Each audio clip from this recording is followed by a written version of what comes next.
aqui nesse nosso slide de abertura, falando da gestação gemelar, o papel da ultrassonografia, expressa muito bem o que a gente encontra no dia a dia, né? A grande maioria das gestações é de natureza dicoriônica diamniótica, ou seja, eu tenho 2 córions, vejam, cada um tem seu córeo, veja o córeo, e cada um tem sua bolsa amniótica. Então, eles estão bem separadinhos, só estão ali juntos por esse período do tempo de vida, tá?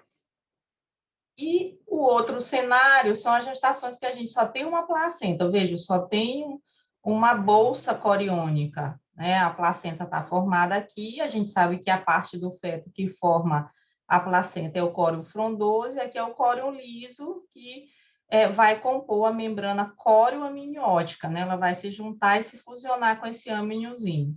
Então, a membrana amniótica divisória entre eles é bem fina, porque ela é o somatório apenas de 2 âmnios, que são muito finos, diferentemente da gestação gemelar dicoriônica diamniótica, que tem os 2 córions aqui, né, formando, ó, vejam, que forma essa membrana intergêmeos relativamente espessa e de base larga, como vocês estão vendo, né? Agora, imagine esse âmnio crescendo, os dois, ó, a gente nunca vai ter essa base larga, porque não está partindo aqui realmente do córeo. Quando nós entramos pelo segundo trimestre, aí, para eu buscar e ter certeza que ela é dicoriônica diamniótica, eu vou contar as placentas. Então, a primeira coisa que eu vou fazer, olha só, eu estou vendo que aqui tem uma placenta responsável pela nutrição desse bebezinho, e eu estou vendo que aqui tem outra placenta responsável pela nutrição deste bebê que está à esquerda. Então, nesse caso, está bem tranquilo para eu saber que são 2 placentas, então já sei que é dicoriônica diamniótica, já que córeo é sinônimo de trofoblasto, e a gente sabe que a parte fetal da placenta é o córeo frondoso. Então, eu já sei, pela quantidade de placenta, que ela é dicoriônica diamniótica. Mas eu posso me deparar com essa situação. Estou fazendo o exame e descubro, na minha visão, eu só vejo uma única placenta aqui corporal posterior. E agora, como é que eu vou fazer? Está aqui a membrana intergêmeos.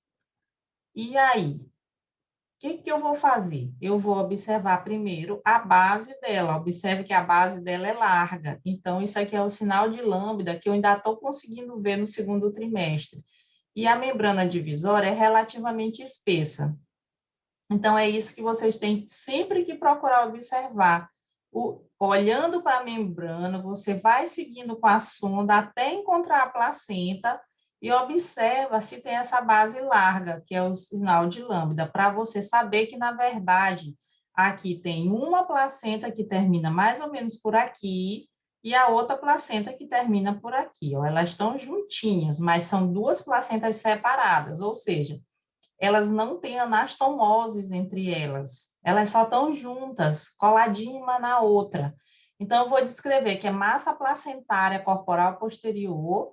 Entretanto, quando eu concluir o meu relatório, como eu observo membrana intergêmeos de base larga, eu vou dizer que a gestação gemelar dicoriônica diamniótica.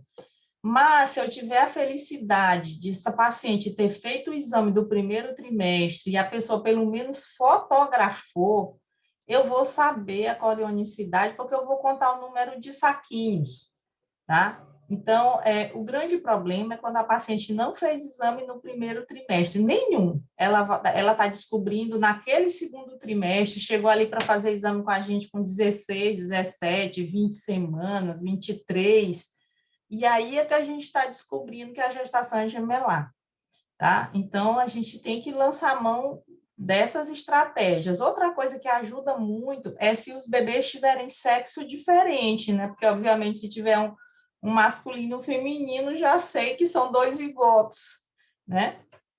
Então, ajuda bastante se forem sexos diferentes. Então, ó, o que está acontecendo aqui é basicamente isso. São 2 placentas, ó, cada uma para o seu bebê, nutrindo o seu bebê separadamente, como a gente está vendo aqui, tá? E o que está acontecendo aqui? Uma placenta única fusionada, entretanto, a membrana intergêmeos é mais espessa e a base é larga. Ou seja, é o sinal de lambda no segundo trimestre, tá? Então, eu só tenho que saber se ela é anterior, geralmente ela é anterior ou posterior, né? Como eu acabei de falar, diante de uma massa placentária única, se eu tiver a sorte dos sexos serem diferentes, está tranquilo, né? Porque eu não vou ter problema, eu já vou deduzir de cara que é dicoriônica diamniótica. E no meu relatório, eu preciso colocar na conclusão, gestação gemelar, dicoriônica, diamniótica, em torno de 22 semanas e 3 dias. Eu tenho que escrever, tá?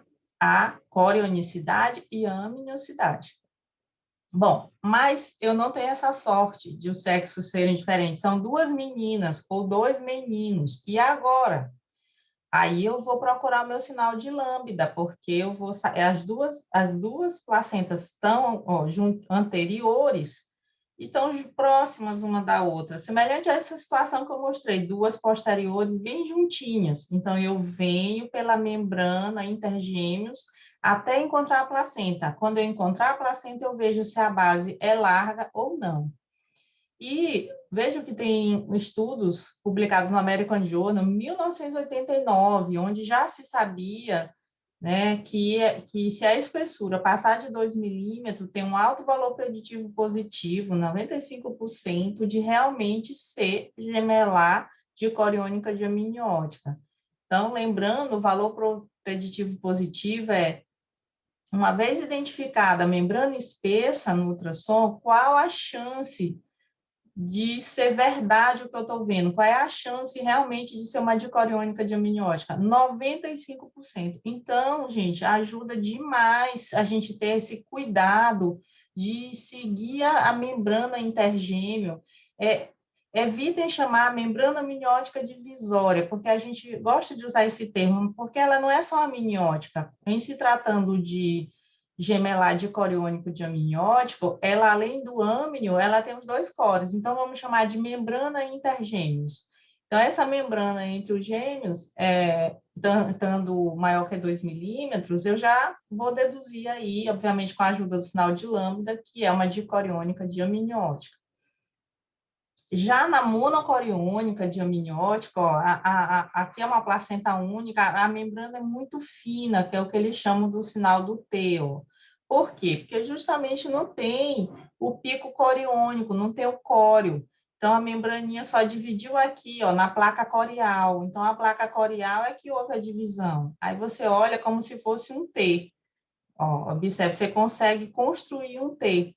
E aí a gente já sabe que essa espessura também é muito fininha. Esse mesmo estudo de Wien, de 1989, demonstrou que se a gente considerar 2 milímetros para menos, que é a membrana intergêmeos fina, realmente é uma monocoriônica diamniótica, tá? Que é essa situação aqui, porque, na verdade, essa membrana intergêmea, ela não está partindo de duas placentas, é de uma massa placentária única. Como eu disse, o que dividiu foi só aqui na plaquinha corial, né? Bom, e a monomono, infelizmente, é aquela situação em que a divisão já ocorreu mais tardiamente, ali entre o 8º e o 13º dia, e aí fica difícil, porque não dá mais para formar 2 ângulos. Então, os bebezinhos ficam, ó, vejam, se é um caso lá do hospital universitário, 15 semanas e 6 dias, esse era o primeiro ultrassom da mãe, e ela ficou sabendo nesse dia que ela estava grávida de gêmeos, e a gente já encontrou uma placenta única corporal anterior e não há membrana intergêmeos. E, coincidentemente, nós conseguimos executar um plano em que nós pegamos as duas áreas cardíacas. Vejam, os dois 4 câmaras no plano, 2 tórax cortados no plano do 4 câmaras, né? Então, mostrando que era uma gemelar monocoriônica pela placenta monoamniótica,